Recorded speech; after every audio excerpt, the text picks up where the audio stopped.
ಸೇರಿ ದಸರಾ ಉತ್ಸವಕ್ಕೆ ಆಗಮಿಸಿರುವ ನಾಡಿನ ಎಲ್ಲ ಭಕ್ತಾದಿಗಳಿಗೂ ಪ್ರವಾಸಿ ಮಿತ್ರರಿಗೂ ಕುಂದರಮುಟ್ಟೆ ಶ್ರೀ ಚೌಟಿ ಮಾರಿಯಮ್ಮ ದೇವಾಲಯ ಆಡಳಿತ ಮಂಡಳಿ ಹಾಗೂ ದಸರಾ ಉತ್ಸವ ಸಮಿತಿಯವರಿಂದ ಆದರದ ಸ್ವಾಗತ ಸುಸ್ವಾಗತ.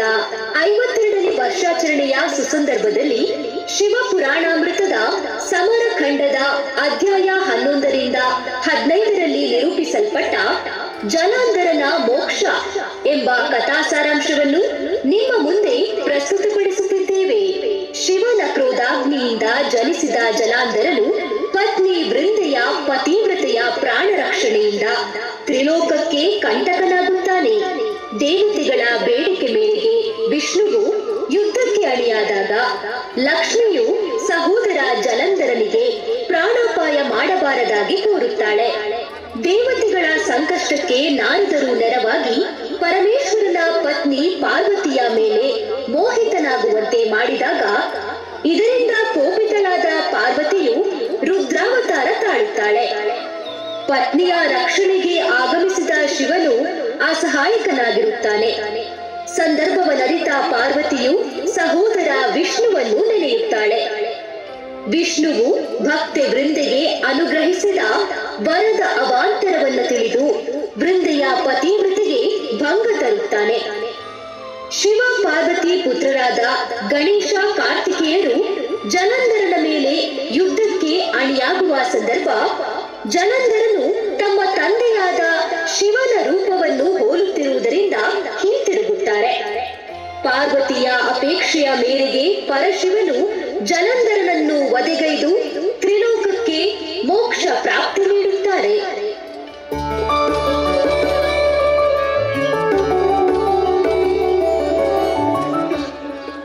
ಬೃಹಸ್ಪತಿಗಳೇ, ನಮ್ಮಿಬ್ಬರಲ್ಲಿ ಯಾರು ಮಹಾಶಿವ ಭಕ್ತರು? ಇಂದ್ರ, ಯಾರು ಶ್ರೇಷ್ಠರೆಂದು ಹೇಗೆ ತಿಳಿಯುವುದು? ಅವರವರ ಭಕ್ತಿಗೆ ತಕ್ಕಂತೆ ಆ ಪರಮೇಶ್ವರನೂ ಒಲಿಯುವನು.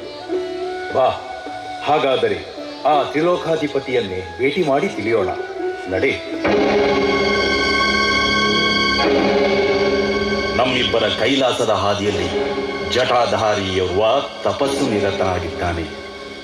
ಅವನು ಯಾರೆಂದು ವಿಚಾರಿಸಿ ಬಿಡುತ್ತೇನೆ. ಹೇ ತಪಸ್ವಿ, ಯಾರು ನೀನು? ಏನು ನಿನ್ನ ವೇಷಭೂಷಣ? ನಿನಗೆ ಮಾತನಾಡಲು ಬರುವುದಿಲ್ಲವೇ? ಹೇಳು. ನನ್ನ ವಜ್ರಾಯುಧದಿಂದ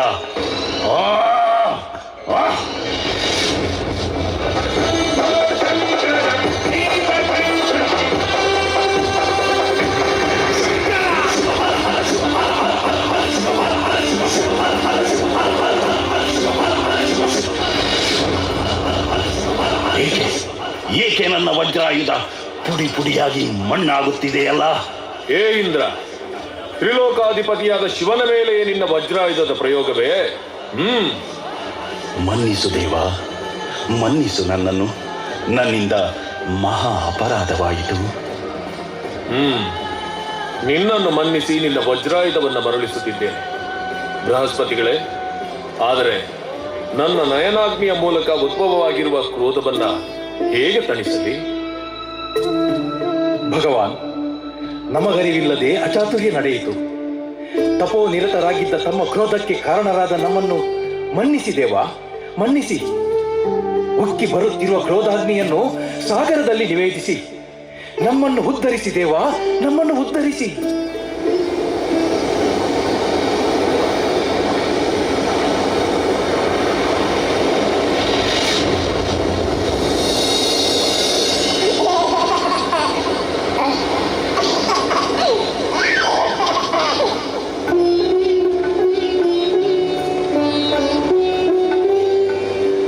ಬ್ರಹ್ಮದೇವ, ಏನಿದು? ನನಗೆ ತಿಳಿಯದ ನನ್ನ ಮಡಿಲಲ್ಲಿ ಶಿಶುವೊಂದು ಜನನವಾಗಿದೆಯಲ್ಲ. ಸಾಗರ, ಈ ಶಿಶುವಿನ ಜನನ ನಿನ್ನಲ್ಲಿ ಆದ್ದರಿಂದ ಇವನನ್ನು ನೀನೇ ಸಲಹಬೇಕು. ಈ ಶಿಶು ನನ್ನನ್ನು ಬಿಗಿದಪ್ಪಿದ ಕ್ಷಣ ನನಗರಿವಿಲ್ಲದೆ ನನ್ನ ಕಣ್ಣುಗಳಲ್ಲಿ ಜಲಬಿಂದು ಉದುರಿದ ಕಾರಣ ಇವನಿಗೆ ಜಲಂಧರನೆಂದು ನಾಮಕರಣ ಮಾಡು. ಶಿವನ ಕ್ರೋಧ ಜ್ವಾಲೆಯಿಂದ ಜನಿಸಿದ ಇವನು ಶಿವಭಕ್ತನು, ಕರುಣಾ ಸಾಗರನಾಗಿ ಕೀರ್ತಿಶಾಲಿಯಾಗುವನು. ಅತೀವ ಪರಾಕ್ರಮದಿಂದ ದೈತ್ಯರ ಅಧಿಪತಿಯಾಗಿ ವಿಷ್ಣುವಿನೊಡನೆ ಯುದ್ಧ ಸಾರಿ ದೇವತೆಗಳ ವೈರತ್ವವನ್ನು ಸಂಪಾದಿಸುತ್ತಾನೆ. ಇವನ ಮಡದಿಯ ಪಾತಿವೃತ್ತಿಯೇ ಇವನ ರಕ್ಷಣೆಯಾಗಿ ಮರಣ ಭಯವಿಲ್ಲದೆ ಮೆರೆಯುತ್ತಾನೆ. ಜನ್ಮದಾತನಿಂದಲೇ ಇವನಿಗೆ ಮರಣ. ಸರ್ವವೂ ಶುಭವಾಗಲಿ.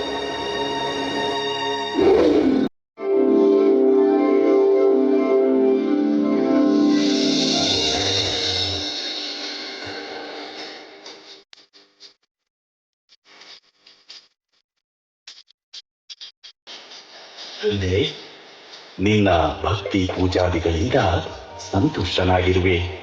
ಶೇಷಶಯನ, ನಾರಾಯಣ, ಧನ್ಯಳಾದೆ ದೇವ, ಧನ್ಯಳಾದೆ. ಭಕ್ತೆ, ನಿನ್ನ ಫಲಾಪೇಕ್ಷೆಗಳೇನು? ಕೇಳುವಂತವಳಾಗು. ದೇವ, ನಾನು ವಿವಾಹವಾಗುವ ಪುರುಷನು ಅತೀವ ಬಲಶಾಲಿಯೂ ಅತಿ ಸುಂದರನೂ ಆಗಿರಬೇಕು. ಅಲ್ಲದೆ ನನ್ನ ಪತಿವ್ರತೆಯೇ ಅವನಿಗೆ ಪ್ರಾಣರಕ್ಷೆಯಾಗಿರಬೇಕು. ನಿನ್ನ ಇಚ್ಛೆಯಂತೆಯೇ ಆಗಲಿ. ತಥಾಸ್ತು. ವಿಧಿಲಿಖಿತದಂತೆ ಬ್ರಹ್ಮನು ದೈತ್ಯ ಗುರುವಾದ ಶುಕ್ರಾಚಾರ್ಯರನ್ನು ಕರೆಸಿ ಜಲಂಧರನಿಗೆ ಪಟ್ಟಾಭಿಷೇಕವನ್ನು ಮಾಡಿಸಿದನು. ವೃತ್ತಿ ಚಂದ್ರನಂತೆ ಬೆಳೆದು ಪ್ರಾಯ ತುಂಬಿ ಬಂದಾಗ ಅತ್ಯಂತ ರೂಪರಾಶಿಯು ಸದ್ಗುಣ ಸಂಪನ್ನಳಾದ ಕಾಲನೇಮಿ ಎಂಬ ದೈತ್ಯನ ಪುತ್ರಿಯಾದ ವೃಂದೆಯನ್ನು ವಿವಾಹವಾಗಿ ಶುಕ್ರಾಚಾರ್ಯರ ಪ್ರಭಾವದಿಂದ ದೈತ್ಯಾಧಿಪತಿಯಾಗಿ ತ್ರಿಲೋಕಕ್ಕೆ ಕಂಟಕನಾಗುತ್ತಾನೆ. ಇತ್ತ ಅಮರಾವತಿಯನ್ನು ಕಳೆದುಕೊಂಡ ದೇವತೆಗಳು ವಿಷ್ಣುವಿನ ಮೊರೆ ಹೋಗುತ್ತಾರೆ. ಅನ್ಯಥಾ ಶರಣಂ ನಾಸ್ತಿ ತ್ವಮೇವ ಶರಣಂ ಮಮ. ಶೇಷಶಯನ, ನಾರಾಯಣ, ಶರಣಂ ಶರಣಾರ್ಥಿ. ದೇವೇಂದ್ರ, ಏನು ನಿನ್ನ ತೊಳಲಾಟ? ನಿನ್ನ ಆಗಮನದ ಉದ್ದೇಶವೇನು? ವೈಕುಂಠಾಧಿಪತಿ ನಿಮಗೆ ತಿಳಿಯದೇನಿದೆ? ಪರಶಿವನ ಕ್ರೋಧಾಗ್ನಿಯಿಂದ ಜನಿಸಿದ ಜಲಂಧರನ ಅಟ್ಟಹಾಸ ಎಲ್ಲ ಮೀರಿ ತ್ರಿಲೋಕಕ್ಕೆ ಕಂಟಕವಾಗಿದ್ದಾನೆ.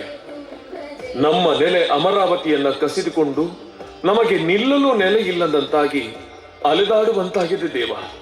ತ್ರಿಲೋಕಾಧಿಪತಿಗಳಾದ ನೀವೇ ಇದಕ್ಕೊಂದು ಪರಿಹಾರ ನೀಡಬೇಕು. ಲಕ್ಷ್ಮೀಪತಿ, ನೀನೇ ರಕ್ಷಿಸಬೇಕು. ದೇವತೆಗಳೇ, ನಿಮ್ಮ ಸಂಕಷ್ಟ ನನಗೆ ಅರಿವಾಯಿತು. ಇದು ನಾನೀಗಲೇ ಹೊರಟೆ. ನಿಲ್ಲಿ ಸ್ವಾಮಿ, ನಿಲ್ಲಿ. ಎಷ್ಟೇ ಆಗಲಿ ಜಲಂಧರನು ನನ್ನ ತಮ್ಮ. ಪ್ರಿಯೆ, ಜಲಂಧರನು ನಿನ್ನ ಸಹೋದರನಾದರೂ ಲೋಕಕಂಟಕನಾಗಿರುವನು. ದೈತ್ಯ ಬುದ್ಧಿಯಿಂದ ದೇವತೆಗಳಿಗೆ ಹಿಂಸೆ ನೀಡುವುದು ಸರಿಯಲ್ಲ. ಯುದ್ಧ ಒಂದೇ ಸರಿಯಾದ ಮಾರ್ಗ. ಆಗ ಯಾವುದೇ ನಿಮ್ಮ ಸಂಬಂಧಗಳು ಗಣನೆಗೆ ಬರುವುದಿಲ್ಲ. ಪ್ರಾಜ್ಞಳಾದ ನಿನಗೆ ನಾನು ಹೇಳುವುದೇನಿದೆ? ಆಯಿತು, ದೇವತೆಗಳ ತೃಪ್ತಾರ್ಥವಾಗಿ ನನ್ನ ಸಹೋದರನೊಡನೆ ಯುದ್ಧ ಮಾಡಿ. ಆದರೆ ಯಾವ ಕಾರಣಕ್ಕೂ ಅವನಿಗೆ ಪ್ರಾಣಾಪಾಯ ಮಾಡಬಾರದು. ಆಗಲಿ ದೇವಿ. ಜಲಂಧರನಿಗೆ ದೇವತೆಗಳಿಂದ ಕಸಿದುಕೊಂಡ ಅಮರಾವತಿಯನ್ನು ಹಿಂದಿರುಗಿಸಲು ಹೇಳಿ ಬರುವೆ.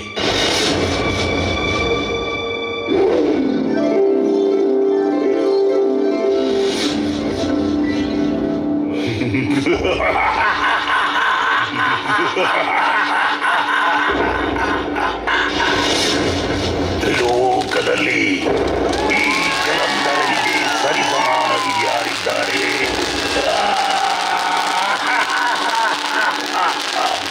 ದೇವತೆಗಳೆಲ್ಲರೂ ಹೆದರಿ ಎಲ್ಲಿ ಅವಿತಿಕೊಂಡಿರುವರು ಯಾರಿಗೂ ತಿಳಿಯದ್ದಾಗಿದೆ. ನಾನೇ ತ್ರಿಲೋಕಾಧಿಪತಿ ಜಲಂಧರ.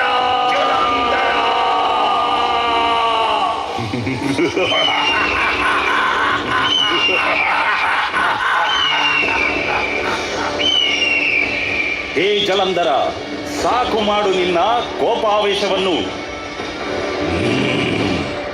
ಎಲೆ ಕಪಟೆ, ಮೋಸದಿಂದ ದೇವತೆಗಳಿಗೆ ಅಮೃತ ಕೊಡಿಸಿ ಅವರನ್ನೆಲ್ಲ ಅಮರನನ್ನಾಗಿಸಿಕೊಂಡೆ.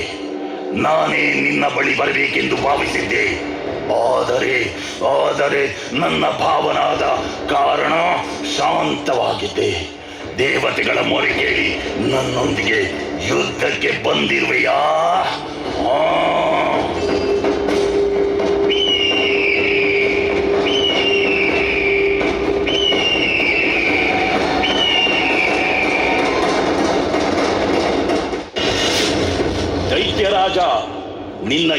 ಚತುರತೆಗೆ ನಾನು ಮೆಚ್ಚಿದೆ. ನಿನಗೇನು ಬರಬೇಕು ಕೇಳು. ಆಗಲಿ, ನನ್ನ ಇಚ್ಛೆಯಂತೆ ನೀವು ನನ್ನ ಅಕ್ಕಯ್ಯ ಅರಮನೆಯ ಅತಿಥಿಗಳಾಗಿ ಬರಬೇಕು. ಆಗಲಿ, ತಥಾಸ್ತು.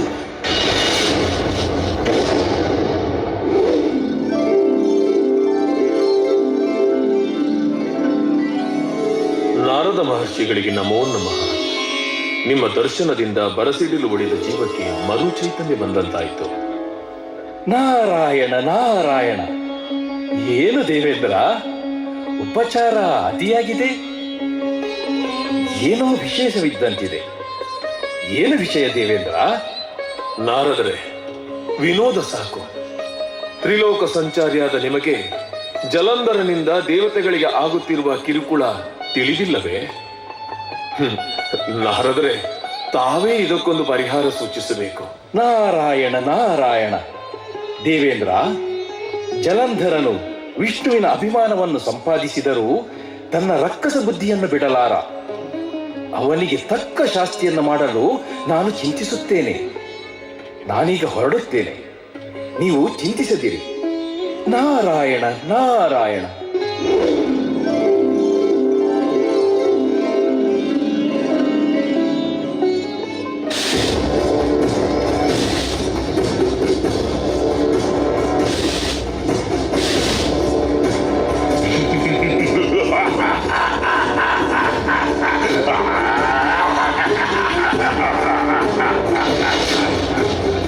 ನಾರಾಯಣ ನಾರಾಯಣ.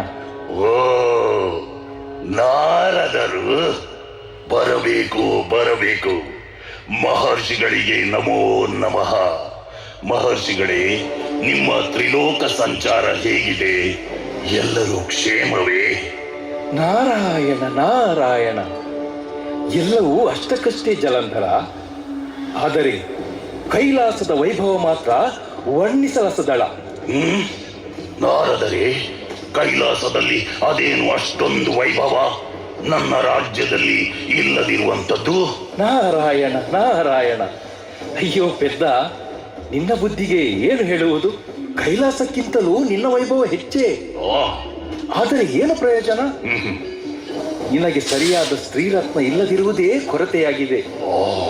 ಕೋಟಿ ರತ್ನವಿದ್ದರೇನು ದಾನವೇಂದ್ರ, ಒಂದು ಸ್ತ್ರೀರತ್ನವಿಲ್ಲದ ಮೇಲೆ? ಏಕೆ ನಾರದರೆ, ನನ್ನ ರಾಣಿ ವೃಂದೆಯು ಸ್ತ್ರೀ ರತ್ನವಲ್ಲವೇ? ಅವಳು ಸೌಂದರ್ಯ ರಾಶಿಯಲ್ಲವೇ? ನಿಜ ಜಲಂಧರ, ನಾನು ಇಲ್ಲವೆನ್ನುವುದಿಲ್ಲ. ನಿನ್ನ ಪತ್ನಿ ಮಹಾಪತಿವ್ರತೆ. ನೀನು ಅವಳ ಕೈ ಹಿಡಿಯಲು ಪುಣ್ಯ ಮಾಡಿರಬೇಕು. ಆದರೆ ನಿನ್ನ ರಾಣಿ ವೃಂದೆಯು ಮಹಾಪತಿವ್ರತ ಸಾಧ್ವಿ ಮಣಿಯರ ಸಾಲಿಗೆ ಸೇರುವಳೇ ಹೊರತು ತ್ರಿಲೋಕ ಸುಂದರಿಯಾಗಲಾರಳು, ತಿಳಿದುಕೋ. ಹಾಗಾದರೆ ತ್ರಿಲೋಕ ಸುಂದರಿ ಯಾರು ನಾರದರೆ? ನಾರಾಯಣ ನಾರಾಯಣ. ತ್ರಿಲೋಕ ಸುಂದರಿ ಎಂದರೆ ಇನ್ನಾರು? ಜಟಾಧಾರಿ ಶಿವನ ಪತ್ನಿ ಪಾರ್ವತಿ ಒಬ್ಬಳೇ. ಶಿವನಾದರೂ ಬೂದಿಗೊರವ, ಯಾವ ಗಳಿಗೆಯಲ್ಲೂ ತಪೋನಿರತನಾಗಿರುತ್ತಾನೆ. ನಿನ್ನಂತಹ ತ್ರಿಲೋಕಾಧಿಪತಿಯು ಮಹಾರಸಿಕನು ಆದವನಿಗೆ ಅವಳು ಸರಿಯಾದವಳು. ನೋಡು, ಪ್ರಯತ್ನಿಸು. ನಿನ್ನ ವೈಭವ ಕಿರೀಟಕ್ಕೆ ಮತ್ತೊಂದು ಗರಿ ಮೂಡಿದಂತಾಗುತ್ತದೆ. ನಾನು ಯಾವುದೇ ದುರುದ್ದೇಶದಿಂದ ಈ ಮಾತನ್ನು ಹೇಳಲಿಲ್ಲ ಜಲಂಧರ. ನಾನಿನ್ನು ಹೊರಡುತ್ತೇನೆ. ನಾರಾಯಣ ನಾರಾಯಣ. ಈ ಸೃಷ್ಟಿಯಲ್ಲಿ ನನಗೆ ದೊರಕದೇ ಇರುವುದೇನಿದೆ?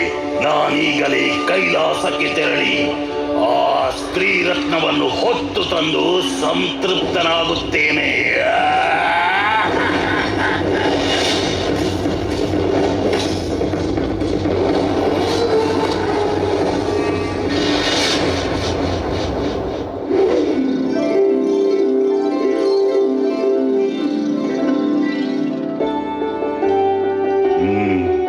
ಪಾರ್ವತಿ, ನಾನು ಲೋಕ ಕಲ್ಯಾಣಕ್ಕಾಗಿ ತಪೋ ನಿರತನಾಗಿ ನಿನ್ನನ್ನು ಕಾಣುವುದೇ ಕಷ್ಟ ಸಾಧ್ಯವಾಗಿದೆ. ನಿನ್ನ ಸಾನ್ನಿಧ್ಯ ಬಯಸಿ ಬಂದಿರುವ ನನಗೆ ಕೃಪೆ ತೋರು.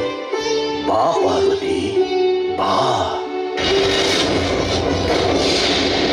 ಹೇ ದೈತ್ಯ ಜಲಂಧರನೇ, ನೀನು ಮಾರುವೇಷದಲ್ಲಿ ಬಂದು ನನ್ನ ಸಾನ್ನಿಧ್ಯ ಬಯಸಿದರೆ ತಿಳಿಯಲಾರೆನು ಎಂದು ಭಾವಿಸಿರುವೆಯಾ? ಮೂರ್ಖ, ಮಾತ್ರ ಸ್ವರೂಪಳಾದ ನನ್ನ ಮೇಲೆಯೇ ನಿನ್ನ ವ್ಯಾಮೋಹ ಎಂದಾದರೆ ಇದೋ ನೋಡು ನನ್ನ ಧರಣಿಯ ಸ್ವರೂಪ.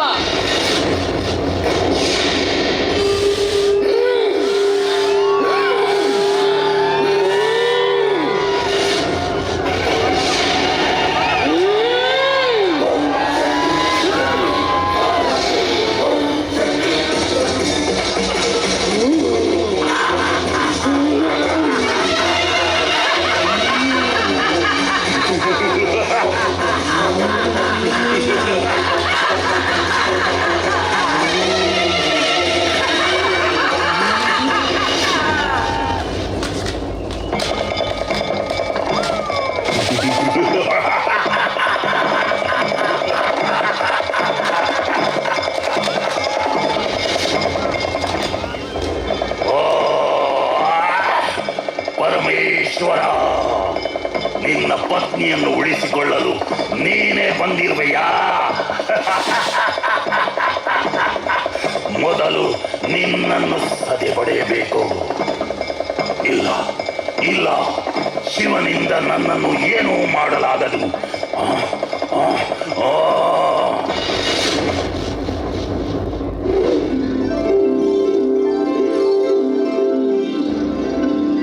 ಶ್ರೀಮನ್ನಾರಾಯಣ, ಸಹೋದರ ಶೇಷಶಯನ, ನಿನ್ನ ಸಹೋದರಿಗೆ ಬಂದೊದಗಿರುವ ಸಂಕಷ್ಟ ತಿಳಿದು ಜಲಂಧರನ ಆತಿಥ್ಯ ಸ್ವೀಕರಿಸುತ್ತಾ ಶಯನವಾಗಿರುವೆಯಾ? ಸಹೋದರಿ ಪಾರ್ವತಿ, ಶಾಂತಳಾಗು. ನನ್ನಿಂದಾದ ಅಚಾತುರ್ಯಕ್ಕೆ ನಾನೇ ಪರಿಹಾರ ಕಲ್ಪಿಸುತ್ತೇನೆ. ಇದೋ ನಾನೀಗಲೇ ಹೊರಟೆ.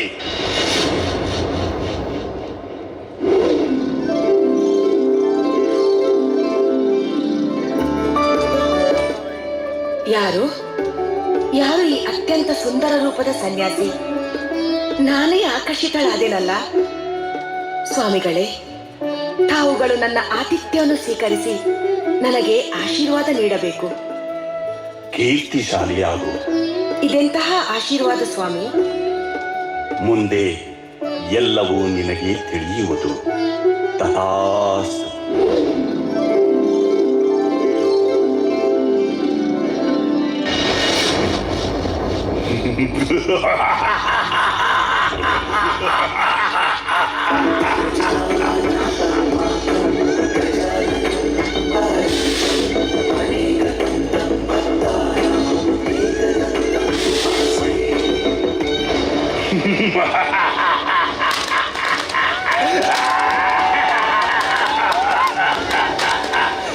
ಎಲೆ ಹಸುಳೆಗಳೇ, ನಿಮ್ಮ ಜನ್ಮದಾತರಿಂದಲೇ ನನ್ನನ್ನು ಏನೂ ಮಾಡಲಾಗಲಿಲ್ಲ.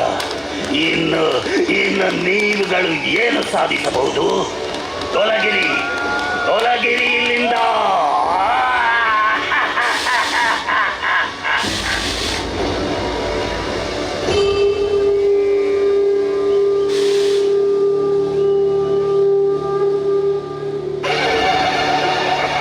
ನಮ್ಮನ್ನು ಮನ್ನಿಸು.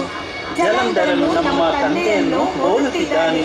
ಅವನೊಂದಿಗೆ ಯುದ್ಧಕ್ಕೆ ನಮ್ಮ ಮನಸ್ಸು ಒಪ್ಪುತ್ತಿಲ್ಲ ಅಮ್ಮ. ಸಹನೆ ಇರಲಿ ಪುತ್ರರೇ.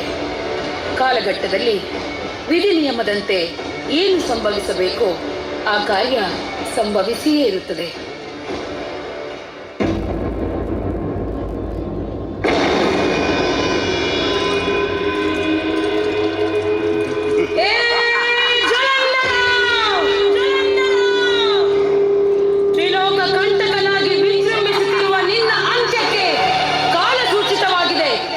ಪರಶಿವನ ಕ್ರೋಧಾಗ್ನಿಯಿಂದ ಜನಿಸಿದ ನೀನು ಪರಮೇಶ್ವರನ ಪತ್ನಿಯನ್ನೇ ಮೋಹಿಸಿರುವೆ.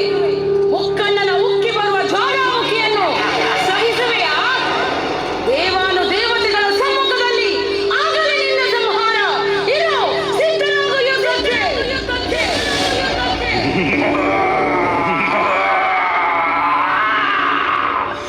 ಏನು, ದೇವತೆಗಳ ಸಮ್ಮುಖದಲ್ಲಿ ನನ್ನ ಸಂಹಾರವೇ? ತ್ರಿಲೋಕಾಧಿಪತಿಯಾಗಿರುವ ನನ್ನ ಈ ಜಲಂಧರನ ಸಂಹಾರವೇ?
ಐವತ್ತೆರಡನೇ ವರ್ಷಾಚರಣೆಯ ಸುಸಂದರ್ಭದಲ್ಲಿ ನಮಗೆ ಎಲ್ಲಾ ರೀತಿಯಲ್ಲೂ ತನು ಮನ ಧನ ಸಹಾಯ ನೀಡಿದ ಸರ್ವಧರ್ಮ ವರ್ತಕರಿಗೂ ನಾಡಿನ ಭಕ್ತಾದಿಗಳಿಗೂ ಜಿಲ್ಲಾಡಳಿತ ಪೊಲೀಸ್ ಇಲಾಖೆ ದಶಮಂಟಪ ಸಮಿತಿ ನಗರ ದಸರಾ ಸಮಿತಿ ಮಾಧ್ಯಮ ಮಿತ್ರರು